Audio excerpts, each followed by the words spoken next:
upload to YouTube later on. A little bit more on that later. But after the aftermath of the Vikings 37-30 loss up in Seattle Monday Night Football, the Vikings playoff chances certainly got a huge kick in the but also the team isn't dead yet, but also a lot of things have to start going the Vikings' way if they want to stay in the race, as well as try and improve their playoff seeding. Because right now, as you see, we're around 538. We're on the playoff chances.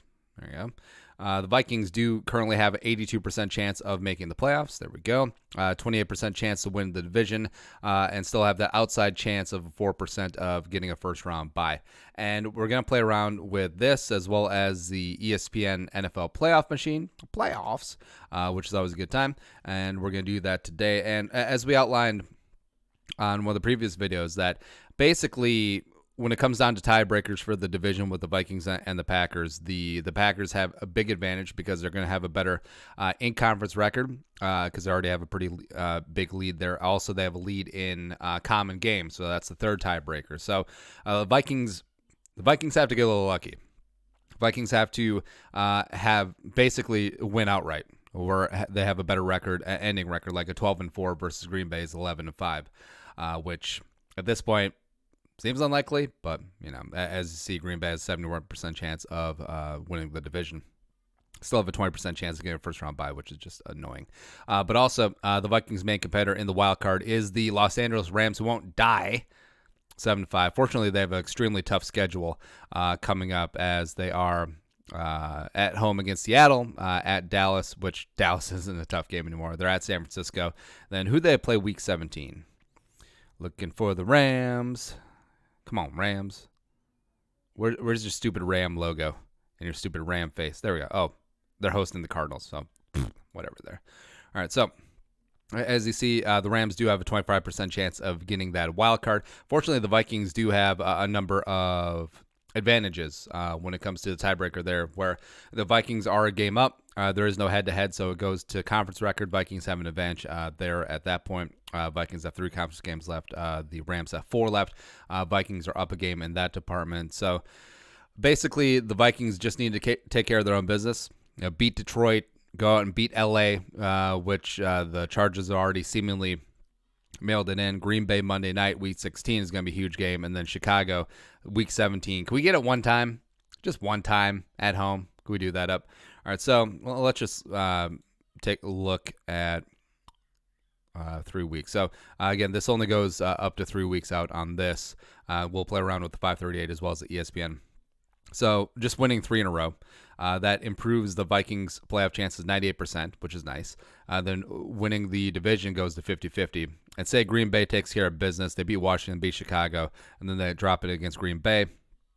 So the Vikings would be 11-4. Green Bay would be 11-4. But that the percentage is because of the tiebreakers as well as Green Bay. I believe they traveled to Detroit Week 17. Maybe they host Detroit. No, they go to Detroit. If only there was some way that we could confirm this so easily. Yeah, they're at Detroit, which the legend of Kyle Sluter, he's going to help us out. And then the Vikings, of course, get Chicago Week 17 at home.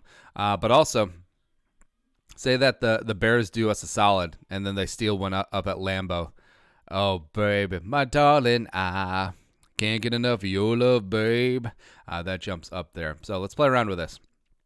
As right now, the lay of the land, ignoring the AFC, even though the AFC, Buffalo has like a 93% chance of making the 96% chance of making the playoffs, which is just amazing. Hats off to Leslie Frazier and whoever the jabroni head coach is up in Buffalo. There we go. So right now, as it lies, with San Francisco dropping those 2 games recently, including that loss to Seattle, that puts them in the 5 seed wild card. Vikings 8-4, currently in the 6 seed, chilling.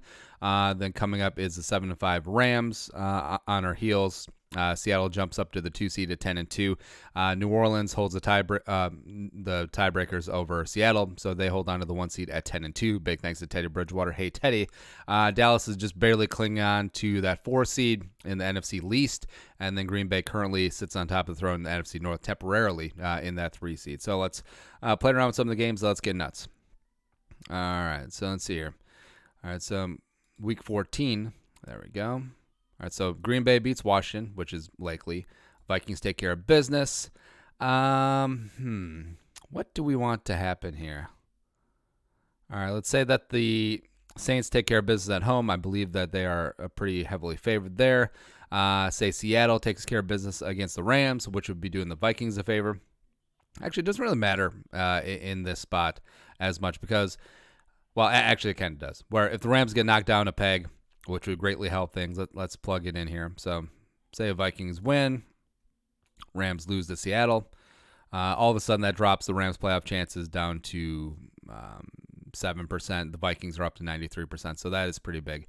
But also, if the Vikings do have dreams of getting the division, then trying to sneak back in to the first round bye conversation, which, at 4% one time, that's looking for 2 outs on the river, essentially. Maybe not so much.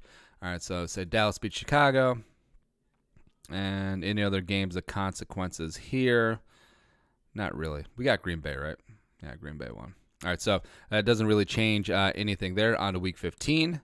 So Week 15, looking at the Vikings, go out and beat the Chargers. Easy game. Dallas wins. That basically eliminates the Rams, which would be nice. Let's see here. All right, so Seattle beats the Panthers, who Norvell is working his way back in. Saints beat the Colts, and then the Niners beat the Falcons at home. And do we get Green Bay? See, Green Bay loses. Let's get a little bit nuts there. So, it does not change things one iota. As even though the Vikings and the Packers do have the same record, Green Bay technically has the head-to-head win since they only played once. But then we go to Week 16. Vikings get it done on Monday night. All of a sudden, flippy floppy. What happened? All right, so that works. Let's see here. Seattle's got some tough games coming up. Not this week, though. Actually, let's get nuts. So Seattle wins there. Let's say Seattle drops the Rams game, which entirely possible. You're on the road, division game. Why not? All right, so that happens. San Francisco wins. Let's say that Dallas wins just for schnitz and giggles. They're not really doing anything. Where's the Saints? All right, Saints beat the Titans. Actually, no. Saints drop one in the Titans. Titans are getting pretty hot, and also the Saints have always been just a completely different team on the road as opposed to in the Superdome. And let's see here. Vikings take care of things there. Green Bay. We'll say that Green Bay wins at Detroit, but it doesn't matter because the Vikings would have a better overall record, which is going to have to happen. Because if it goes to tiebreakers, Green Bay is going to have advantage there. Then say San Francisco beats Seattle. All of a sudden San Francisco jumps up to the 1 seed. What is up? And where are the Saints? Say the Saints lose just for schnitz. Doesn't change things. So the Vikings and the Saints are locked there. All right, so let's say San Francisco. Ooh, what happened? So San Francisco goes on a tear. They win their last 4 games. So they go down to New Orleans. They win. Beat the Falcons. Niners beat the Rams at home. And then they go into Seattle. And then they win Week 17, which would be ostensibly for the division. Yeah. And then the Vikings win out, which, would be nice. And then also the Packers drop one to Chicago as well as lose to the Vikings Week 16. And then all of a sudden, a shimmy and the shake get all up in there. Eventually just slide on into that 2 seed. Now, I don't think there's a way that the Vikings can get the 1 seed. Unless things get really weird. So 13-3, okay, San Francisco. Let's see, the Rams win there. And then Seattle wins the division. Then we need Seattle to drop an extra game at some point here. Yeah, Carolina. Then San Francisco's back in. This game is stupid. All right, so they tie. No, look what happened. Oh, brrr. Yeah, it's just weird. But either way, it's all in the Vikings' hands. Just win the games that are in front of you. Beat Detroit, beat LA, beat Green Bay, and beat the Bears. And everything else will take care of itself. I mean, even though Monday night's loss was huge, And if the Vikings would have somehow pulled out that game, which they had many opportunities to, it would have firmly put them in the Super Bowl conversation. But, it is what it is. Vikings are still a likely playoff team and still have an opportunity to do some damage now, even though Dalvin's banged up, Thielen's banged up, everyone's banged up. It's all on Kirk Cousins. But, that is it. Skull, thanks for coming along. Production value.